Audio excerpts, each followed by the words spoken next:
Les damos la bienvenida a nuestro espacio de conversación. Hoy hablamos donde nos adentramos un poquito más en la vida personal de diferentes personajes acá de la región del Biobío. Y hoy estamos con Sebastián Astroza, profesor asociado del Departamento de Ingeniería Industrial de la Universidad de Concepción. Profesor, ¿cómo está? Muy buenas tardes. Muy buenas tardes, Matías. Súper bien. ¿Cómo estás tú? Todo bien, muchas gracias. Aquí ya listo y dispuesto para ahondar un poquito en esta perspectiva un poco más personal, conocer un poco más de usted, de su camino dentro de el área académica, el ámbito también que ha involucrado ahí la investigación y cómo surgen algunas preguntas que son parte de la cotidianidad que incluso se ha visto hoy en día en el tema de la evolución de la ciudad. ¿Cómo planificamos la ciudad hacia el futuro considerando varias aristas que vamos a estar ahondando ahí? Pero primero, conocer un poquito más de usted. Cuéntenos cómo ha sido su camino, cómo ha llegado también a esta instancia de investigación en la que está actualmente, para conocer más acerca de su persona. Bueno, yo el área en que investigo, que podríamos decir es ciudades, movilidad o transporte, en verdad, la descubrí estando ya en la universidad, digamos. Yo no entré a la universidad pensando que iba a estudiar eso, pero en el camino ahí un poco me defraudé un poco de la carrera que había elegido, que era Ingeniería Civil Estructural, como edificio, estructura, y buscando algo más que fuera un poquito más diferente, encontré el área de transporte, ¿ya?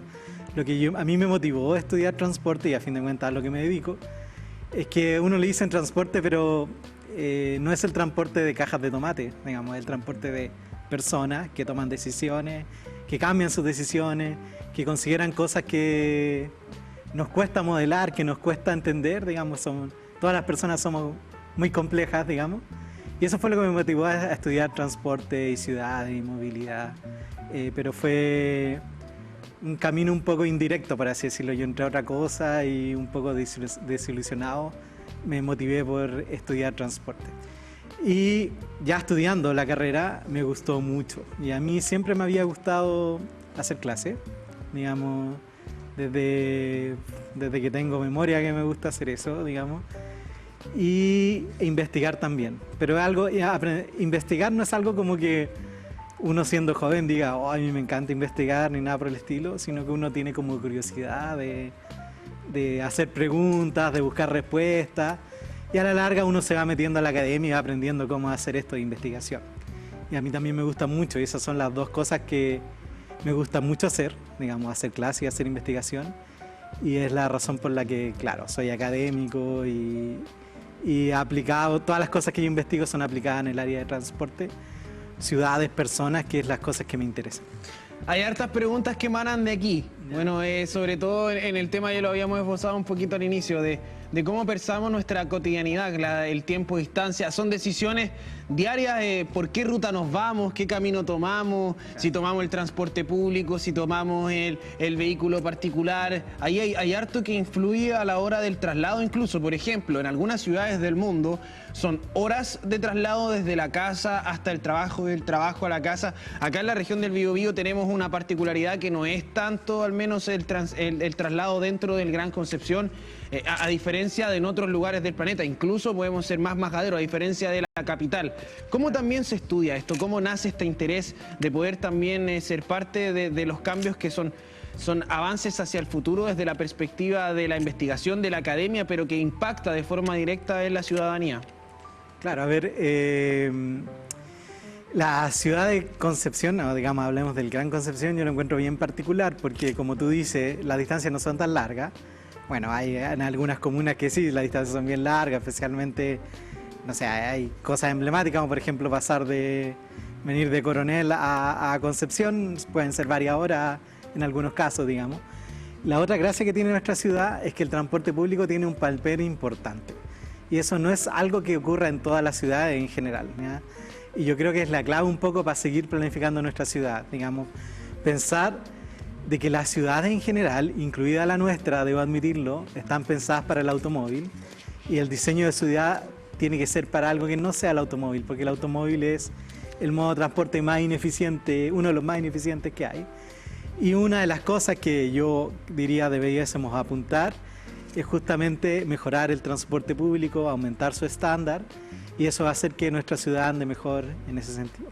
Ahora, ¿Por qué es importante estudiar transporte? Quizás por ahí va un poco la pregunta. Es porque, bueno, es la calidad de vida de todos. O sea, uno puede pensar transporte como por productividad. Mientras más rápido nos movamos, más podemos producir, más podemos ganar. Tenemos mejoras, digamos, en la sociedad en ese sentido, si lo miramos desde un punto de vista productivo, digamos. Pero también mejorar transporte es mejorar la calidad de vida de las personas, porque si tú te demoras menos en trasladarte a los lugares que te tienes que trasladar o que tú decides trasladarte, tienes tiempo extra que tú lo puedes usar para lo que quieras usar, digamos. Puede ser más tiempo para estar con tu familia, más tiempo para actividades de ocio, recreación. Para dormir también. Para dormir. Alguien puede decidir trabajar más, claro. Bueno, cosa de esa persona, digamos. Para pero lo que se disponga. Claro, por eso para mí es tan importante el transporte. Siento que es la base de casi todo. Todos los otros servicios que hay necesitan transporte. Todas las cosas que hacemos en general en nuestra vida, muchas necesitan transporte. No voy a decir todas porque uno puede quedarse en su casa y hacer un montón de otras cosas, digamos, pero el transporte es la clave de muchas otras cosas que son interesantes en la vida y por eso quizás me interesa estudiar. Y volvamos a la perspectiva del Sebastián más joven, del Sebastián más niño incluso. ¿En qué momento se va decantando este camino? ¿En qué momento hay un punto de inflexión? Hablamos un poquito de lo que ocurrió dentro del estudio de la carrera ya ahí en pregrado, pero claro, ¿en qué momento también se comienza a sentir esta vocación? Yo creo que eso en el pregrado fue cuando yo sinceramente conocí transporte. Si antes no lo conocía, es un poco... Pero bueno, el ámbito, por ejemplo, académico, de ser profesor, por ahí también quizás nació antes o fue descubriéndose en el camino? Yo creo que eso también fue en la universidad misma, digamos. Yo entré a la universidad pensando en que quería ser ingeniero. Esa es la razón por la que entré a la universidad. Debo decir que yo estudié en la Universidad de Chile, digamos, en Santiago. Y cuando yo entré a la carrera, bueno, a los primeros años son bien teóricos, matemáticos, comunes para casi es un plan común, digamos, no hay mucha diferencia. Pero después que ya cuando me fui metiendo, ocurre en Santiago algo muy importante, que es, se implementa, por decirlo de alguna manera, el Transantiago.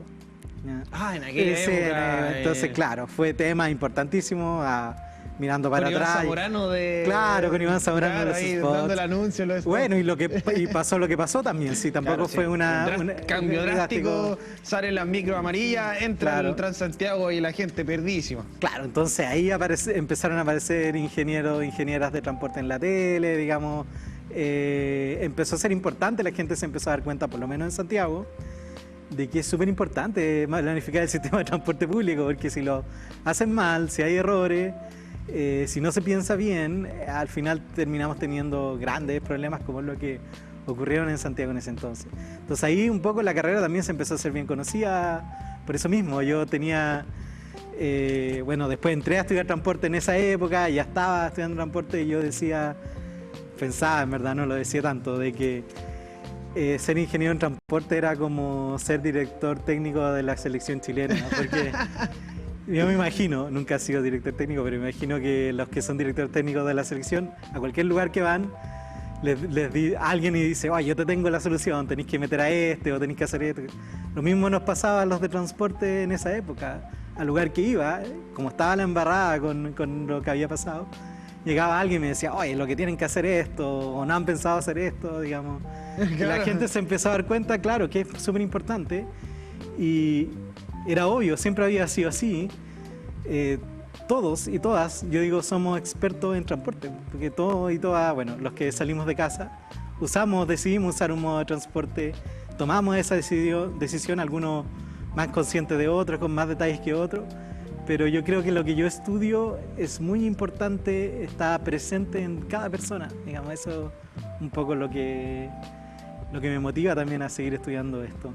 Claro, está ahí en la cotidianidad, en la vida diaria, es parte de la rutina. Todos nos movilizamos de alguna u otra forma para, ya sea trabajar, vacacionar, ahora que estamos, por ejemplo, en esta época estival. El transporte es parte de nosotros, ya en la movilidad, incluso con el tema del avance de las ciudades como tal, del país como tal, alrededor de todo el mundo. Esto es un tema que no solo ocurre acá, que no solo ocurre en Estados Unidos, en Europa, en África, es un tema que ya es transversal, es una forma de observar también, de tomar acción y de ahí construir una comunidad también, es parte de aquello. ¿Y cómo ha sido también desde esta perspectiva, desde el área de la ingeniería, el transporte y también desde su área de expertise, también ha tomado un rol más humano? ¿Cómo es mezclar estos dos ámbitos? El ámbito más matemático, el ámbito más estructural, el ámbito más como de planificación urbana y tomar en consideración hoy en día esta perspectiva de la ciudadanía, de la comunidad que ya incluso está abordándose hacia el futuro como parte de lo que es el todo. Hablemos de planificación de ciudad, planificación de transporte como parte de un todo y ya no trabajarlo desde una perspectiva, desde una arista particular. Ahí también un poquito de la interdisciplinariedad que ha sido parte también de lo que ha sido este último tiempo. Claro, ahí yo diría hay como dos aristas. Una es que transporte y los modelos de decisión en transporte, que es lo que yo en general me dedico, tienen mucho de psicología también. O sea, pensar cómo la gente toma decisiones, qué cosas son importantes para ellos. Hay, por darte ejemplos clásicos, digamos, no nada que yo haya inventado, digamos, pero el tiempo que la persona espera en el paradero suele ser más importante o más molestoso, por así decirlo, que el tiempo que va viajando en el mismo vehículo, porque en el paradero tiene la sensación de que no está avanzando en su viaje, simplemente estoy parado esperando, digamos. ¿Qué cosas aumentan la comodidad dentro de los sistemas de transporte público? ¿Qué es lo que pasa? ¿Qué es lo que hay detrás de esas personas que no pueden dejar su auto, que usan su auto hasta para ir a comprar pan a la esquina, digamos? ¿Qué hay detrás de ellos? Entonces, todos estos modelos de decisión, de modo de transporte, de viaje, tienen mucho esa característica psicológica, por así decirlo. Pero también hay otra arista en lo humano que yo creo que es súper importante y que se ha aumentado la conciencia de eso y se han implementado muchas cosas al respecto, es que para cualquier proyecto de transporte, cualquier decisión que tú tomes desde el punto de vista de planificación urbana, tú tienes que involucrar a la ciudadanía, digamos. Tienes que, en la generación de los proyectos, digamos, en la pensada de los proyectos, tiene que haber participación ciudadana. Porque todos los proyectos que tú vas a hacer en transporte son en una comunidad, son en un entorno que se va a ver afectado. Esperamos que la gran mayoría positivamente, pero también va a haber gente que va a ver afectada negativamente. O no solo gente, también animales, vegetación, digamos, que a veces se ven impactados con este proyecto. Y si hay un impacto negativo en algunas personas, se tiene que compensar, digamos, se tiene que entender, se tiene que hacer el proceso con esas personas en el camino. No puede ser que alguien decida desde afuera de que esto va a ocurrir y en el proceso nunca se involucró a la comunidad. Y eso es algo que antes quizás no había conciencia, pero yo diría en los últimos años sí es parte de la planificación, valga la redundancia, cuando uno planifica el sistema de transporte y la planificación urbana. ¿Y cómo ha sido ser parte de este mundo investigativo también en este último tiempo? Ver cómo va cambiando el ecosistema, ver cómo va cambiando la forma de hacer investigación. En los últimos 20 años también hemos visto ahí la irrupción de las nuevas tecnologías, el análisis de datos mucho más rápido, la inteligencia artificial actualmente, que bueno, en eso es el área en donde aún más énfasis se le da en el tema del procesamiento de los datos mismos. Entonces, hoy en día quizás las respuestas llegan más rápido, pero las mismas respuestas generan más dudas y así vamos y así vamos. Entonces, ¿cómo ha sido también ser parte hoy en día de este ecosistema investigativo? Claro, uno ve, a ver, todas estas técnicas de análisis de ciencia de datos que se le llaman, machine learning y todas esas cosas, hace tiempo que existen. De hecho, cuando yo era estudiante ya nunca me especialicé en eso, digamos, pero en algunas asignaturas hablaba, yo sabía que, por ejemplo, otros compañeros veían eso en profundidad, lo usaban en sus tesis y todo eso. Ya existía. Ahora yo diría que en los últimos años un salto, por así decirlo, cuántico en este sentido, un poco porque la tecnología va avanzando, todas estas cosas necesitan grandes datos, grandes cantidades de datos, y la tecnología fue avanzando de tal manera que tú podías tener esos datos disponibles, ya sea capturar esos datos, como almacenarlo en algún lugar, empezaron a ocurrir todas estas cosas de nube y cosas así. Entonces ya no necesitabas tener un tremendo espacio en tu computador para poder manejar estos datos. Ahora tú ni siquiera necesitas tener un gran computador para procesarlos porque puedes contratar un servicio en la nube, que tú usas un computador que está en algún lado, que uno ni siquiera se imagina dónde está, y hace lo que tú quieres hacer y usa el poder de procesamiento. Yo creo que por eso empieza a ocurrir en los últimos años, que hace que todas estas cosas que, por así decirlo, se sabían, digamos, sabían uno que existía, pero como que eran inaplicables en ese sentido. Eso ocurre. Y bueno, y yo no soy especialista en el tema, pero el año pasado aparece este ChatGPT, digamos, que también existía de antes, pero se vuelve popular. No sé muy bien por qué mejora su manera de operar justamente el año pasado. Es un misterio para mí. Yo quizás tendrán que invitar a otro especialista que les comente, pero tiene la gracia de que ChatGPT es un chat, justamente. Y eso es lo que yo creo que lo abrió, porque todos usamos chat, todos siempre estábamos escribiendo en el teléfono, en el WhatsApp, por ejemplo. Entonces antes te decían, usa inteligencia artificial, y te decías, ay, me tengo que meter a un código de no sé qué, o meterme a esta página que uno piensa que se meten los hackers, poco menos, o estos profesoras de la universidad que les gusta meterse a cuestiones y que hacen que sus estudiantes se metan a los códigos. No, esto era simplemente un chat, era como meterse a un WhatsApp. Yo creo que eso lo hizo tan popular el año pasado en particular y ha hecho que sea tema y que, digamos, todos lo estemos comentando, pero yo diría en la academia hace tiempo que está. Lo que ha ocurrido en los últimos años es que la tecnología se ha hecho mucho más barata para poder ocuparlo. Esa es la gracia. Dejando de lado un poco la perspectiva investigativa, volver un poquito a la perspectiva del rol de impartir clases, de fomentar también ahí, alimentar a las nuevas generaciones de profesionales del futuro. ¿Cómo ha estado también incorporando un poco lo que hemos conversado durante estos minutitos? Todo esto, de poder traspasarlo, poder desde la experiencia, desde la misma investigación que se realiza y ser parte también del proceso formativo de estudiantes, ¿qué es lo que significa a modo personal? O sea, a mí me encanta hacer clases, me encanta enseñar, digamos, personalmente el trabajo que yo tengo me satisface mucho, soy muy feliz haciéndolo. Me gusta pensar, no sé si es verdad, pero me gusta pensar de que nosotros desde la Universidad de Concepción, en particular desde la Facultad de Ingeniería, ayudamos al país, por así decirlo de cierta manera. Nuestra preocupación es de formar ingenieros e ingenieras, en mi caso industriales, que es la carrera en que estoy, de calidad, que tengan un sentido crítico, que tengan ética, digamos, que piensen las cosas desde varios ángulos, que hagan las cosas de manera eficiente, digamos. Y yo siento que eso, de cierta manera, impacta muy a largo plazo, no es que vaya a ocurrir mañana, pero impacta nuestro país, nuestra región. Creo que esa es otra cosa que me gusta de mi trabajo. Yo no siento que sea tan... tiene como un...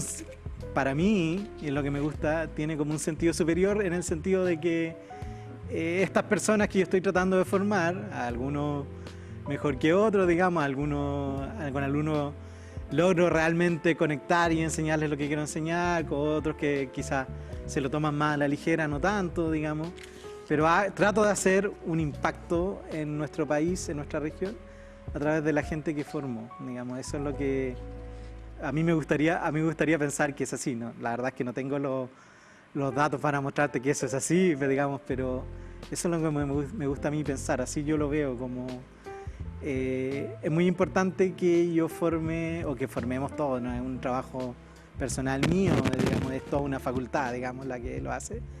Formemos profesionales que tengan algún sentido de responsabilidad social, digamos, que sepan cómo hacer su trabajo, que su trabajo es importante, digamos, eso es como lo que yo pienso. Claro, ahí hay un proceso importante de la formación hacia el futuro. Pero, y también siguiendo este mismo camino dentro del aula, ¿cómo ha sido este proceso también de evolución? En lo personal, quizás encontrar ahí la fórmula en cómo llegar a estas nuevas generaciones. Hay un cambio también generacional ahí importante. cómo se conecta también con el alumno o la alumna de hoy en día del 2024? A ver, en ingeniería las cosas si bien los primeros años son bien similares a lo que había siempre, porque se sigue enseñando matemáticas, cálculo, álgebra, todas esas cosas, física, que son como, por así decirlo, no han cambiado en siglos, digamos, sigue siendo el mismo cálculo, sigue siendo el mismo cálculo. Ese primer año de ingeniería, por así decirlo, le tratamos de meter cursos de innovación, introducción en ingeniería, para hacerlo más entretenido para los estudiantes, para meterlo directo ya en cosas que tengan que ver con la carrera, pero la gran mayoría del primer año son cosas que se vienen enseñando hace siglos, digamos, eso no lo vamos a cambiar mucho. Pero ya cuando se van especializando, ya está súper claro, o sea, ya nadie usa, por ejemplo, la regla de cálculo, ni siquiera las calculadoras ya casi ni se ocupan. Hay un montón de herramientas que hacen la cosa mucho más rápido, mucho más importante, digamos más grande, por así decirlo. Está ya ni siquiera se menciona de que ya lo damos por hecho, pero está el internet, digamos, que es un acceso a información tremendo que antes no existían. Entonces hay que enseñar las cosas de otra manera. Hay que estas generaciones también tienen todo esto a mano desde hace tiempo. Entonces cuesta que mantener digamos, para ellos todo es rápido, todo, no sé, te metes como a las redes sociales que ocupan, son todas como en segundos van pasando cosas y qué sé yo, los juegos también, que son, la gran mayoría son muy buenos para jugar, especialmente en ingeniería, los videojuegos estoy hablando yo. Tienes que hacer cosas que sean más rápidas, que les llamen la atención en periodos más cortos, ese tipo de cosas yo diría que se agregan, además de la tecnología que en el caso de ingeniería nos ayuda, ¿no? O sea, hay una ventaja, digamos, en ese sentido, a nuestro favor, porque nosotros necesitamos que los estudiantes se metan al computador a hacer cosas importantes, cosas complejas, y ellos ya vienen con cierta base, ya no le hacen asco al computador, digamos, todo se maneja en ese sentido. Y lo otro que yo diría que, y dentro de nuestra carrera hemos tratado de incluir también, y yo creo que es súper importante, es el inglés, digamos, porque el inglés ya es, digamos, aparece conocimiento nuevo, información nueva en cada segundo, y en general esa información nueva viene en inglés, digamos. Entonces tú, si quieres estar en lo más arriba en cuanto a estar lo más actualizado, tú tienes que saber inglés para poder estar ahí. Si no, vas a tener que esperar que alguien lo traduzca y que aparezca la versión en español no sé cuántos meses después, ya va a estar abajo de lo que está, digamos, en la punta, arriba, en la vanguardia, digamos. Y nosotros tratamos de incluir eso. Bueno, desde hace tiempo que tienen cursos obligatorios de inglés y qué sé yo, los que vienen de colegios bilingües hacen un diagnóstico y se lo pueden saltar y que ya saben inglés. CFRD. Claro, en CFRD también, no, los industriales hacen ahí también, hacen su asignatura. Y una de especialización, que incluso los que saben inglés la encuentran desafiante y todo. Pero nosotros además les damos desde segundo, tercer año material en inglés. Hay una asignatura, generalmente es la electiva, pero hay una asignatura electiva que yo hago que es en inglés. Digamos, yo hago la asignatura en inglés, digamos, simplemente porque creemos que es el futuro, digamos, en el sentido de que un poco tiene que ver también con que le pierdan el miedo. Claro, porque hay un tema ahí importante, porque una cosa es saber inglés y otra cosa es saber los tecnicismos profesionales en inglés. Claro. Y ahí ya avanzamos un nivel más. Y ahí está el punto. En los electivos se trata de enseñar cosas que son en los últimos años los electivos. Tratamos de enseñar cosas que ya son lo último de lo último. Digamos, lo más actualizado que tú puedas salir. Cosa de que ya tú el día de mañana vas a defender tu memoria de título, ya vas a ser ingeniero o ingeniera y ya sabes lo último que se está haciendo. No sales listo para trabajar, digamos, para insertarte en este ecosistema. Entonces las últimas cosas, como te decía, están en inglés y no podemos perder el tiempo traduciéndolas si no tienen ni un sentido, porque cuando ya terminemos la traducción va a aparecer otra que es nueva y que, digamos, entonces tiene sentido que esas asignaturas bien especializadas, que son lo último de lo último, sean en inglés. Y si existe la capacidad de hacerlo, porque la gran mayoría no solo yo, la gran mayoría de los colegas que trabajan conmigo en la facultad hicieron un doctorado en un país extranjero, la gran mayoría en inglés, digamos, Entonces, por ahí un poco, no es tan difícil para nosotros hacerlo. Lo que es difícil es que los estudiantes se atrevan a tomar esta asignatura, que se atrevan a hablar en la clase, digamos. Muchos tienen miedo, me dicen, no voy a entender, y que si digo, mira, mi inglés no es muy complicado, si yo no soy nativo, no soy un hablante nativo ni nada. Y ahí cuando van pasando las clases se dan cuenta que no es tan difícil, que lo pueden entender, que pueden hacer preguntas. Y es importante porque igual hay hartos lenguajes en general, de diferentes perspectivas, incluso hasta de la perspectiva de la programación que están en inglés. Bueno, en realidad todos los papers de investigación, la mayoría están en inglés, entonces ahí también otra lista importante para la gente que nos está viendo, para los alumnos, las alumnas, ahí aprendan inglés. Profesor, vamos ya terminando esta conversación, quedan solo algunos minutitos, pero antes de despedirnos, un mensaje para aquellas personas que nos ven. A ver, diría como mensaje, tú dices como a los estudiantes. A quien quiera hablarle. Bueno, voy a aprovechar la vitrina para, desde mi punto de vista, mi especialidad, que es transporte y movilidad. Yo creo que estamos en un momento súper importante porque cosa de salir a la calle, quizás no hoy día, pero en otros momentos del año, y uno ve que en nuestra ciudad hay un nivel de congestión vial importante, digamos. Y quizás el mensaje que quiero dejar es que para mí, habiendo estudiado por varios años estas cosas, no me siento el dueño de la verdad ni nada por el estilo, pero mi opinión personal, y respaldada por mucha evidencia científica, digamos, es que la solución para la congestión vial es fomentar modo de transporte sustentable como es el transporte público. Y que es el llamado quizás que yo hago es que pensemos en nuestra ciudad así, para transporte público, para bicicleta, para caminata, tratar de ayudar a esos modos que han sido relegados en los últimos años. Si hay alguna medida que se quiere implementar, nuestras autoridades piensen que es importante implementar respecto al transporte público, nosotros como ciudadanos debiésemos apoyarlo. Tiene que ser algo más que el discurso, no basta con decir, oye, hay que fomentar el transporte público. ¿Qué significa fomentar el transporte público? Significa invertir, poner plata en ese tipo de proyectos, en ese tipo de infraestructura, en ese tipo de servicios. Ahora se acaba de implementar el perímetro de exclusión en Concepción. Es un primer paso para tener un mejor estándar en nuestro transporte público. Yo creo que por ahí tenemos que ir, pero hay que avanzar mucho más rápido. Cuesta entender a veces, todos quizás por comodidad pensamos, lo más fácil es que todos andemos en auto y cada uno tiene su auto y qué sé yo. Bueno, el resultado es que no se puede andar, digamos. Nuestra ciudad, las calles no pueden crecer más, de hecho, aumentar el tamaño de las calles hace que aumente la congestión. Es un poco contraintuitivo, pero es así, eso es lo que dice la evidencia empírica y teórica, digamos. Solución: usemos un modo de transporte más eficientes como el transporte público, la caminata, la bicicleta, cuando sea posible. Entiendo que no vamos a hacer que alguien camine desde Coronel para acá, digamos, pero se entiende en algunos viajes cortos, digamos. Pero ese es como quizás mi mensaje que quiero decir. Cualquier cosa que vaya en ese sentido, mejorar el estándar de estos modos de transporte, nosotros como ciudadanos debiésemos apoyarlo, porque no solo la persona que ocupa ese modo va a estar mejor, sino que todos vamos a estar mejor, porque todos nos vamos a demorar menos para hacer las actividades que realmente queremos hacer y no estar ahí parados en un taco. Claro, las dimensiones del vehículo ahí o al ocupar la calzada, si es que todos fuéramos en el transporte público, se reduce considerablemente. Profesor, muchísimas gracias por estar con nosotros durante esta jornada, conversar un poquito de diferentes aristas, de lo que es su vida, de lo que es la academia, de su rol como profesor. Así que muchas gracias por compartir esta experiencia junto a nosotros. Muchas gracias por la invitación. Y esto ha sido nuestro Hoy Hablamos de hoy. Obviamente le recordamos seguirnos en nuestras redes sociales y recuerde, todo nuestro contenido se encuentra alojado en nuestras multiplataformas.